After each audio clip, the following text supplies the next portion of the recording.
बन्या क्षतिर आकलन आरंभ हो जाइछि। संपूर्ण पानी निष्कासन होइतबा स्थान रे आकलन आरंभ होइतबा नै राजस्व मंत्री सूचना दैछन्ति। कृषि एवं राजस्व विभाग कर्मचारी क्षयक्षति आकलन रे नियोजित थिबा कहिसन्ति।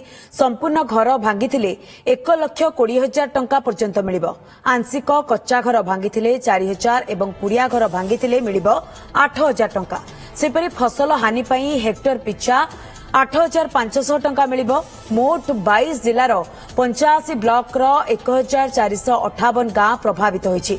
8,63,909 जन प्रभावित होइछन्ति बोली मंत्री कहिसन्ति। 2,67,301 जन को स्थानांतर करा जायतिबा नै मंत्री सूचना दैछन्ति। 22 टा जिल्लार 85 गोटी ब्लॉक क्षतिग्रस्त होइछि। 15 गोटी सहरांचल क्षतिग्रस्त होइछि।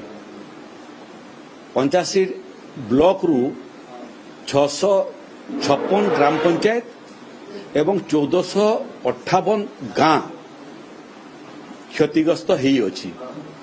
एबे पानी मोटामोटी कमी गलानी, तथापि किछि तली अंचल रे पानी अछि। तेणु जो जो जगार पानी संपूर्ण भाव में निष्कासित हो गलानी से सबु जगार आज ठारू क्षयक्षति आकलन आरंभ हो गलानी। राजस्व विभाग एवं कृषि विभाग दुई विभागर अधिकारी माने मिलित भाव में ये क्षयक्षतिर आकलन करूछंती।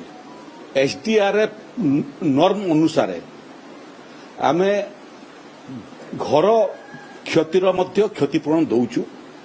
जोटा प्रकृति यदि संपूर्ण भाव में घर क्षतिग्रस्त होइतिबो ताले 1,20,000 टंका पर्यंत देवार व्यवस्था अछि।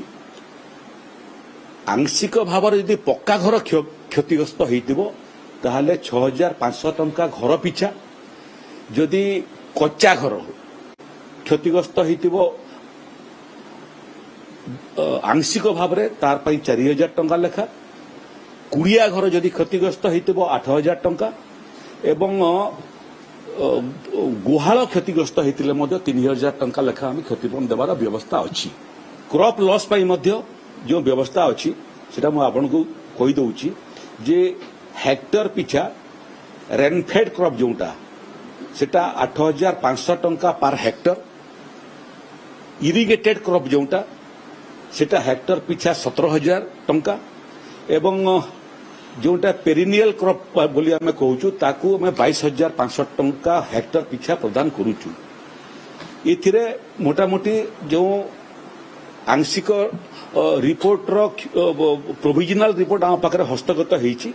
सेति पई आमे प्रथम पर्याय 36,98 लाख टंका आज आमे विभिन्न जिला मानकु आवंटन करि देबु। Choose excellence. Choose Kripajal Engineering College. Admissions open for Diploma, B.Tech, M.Tech, MCA, MBA and PGDM. Apply now.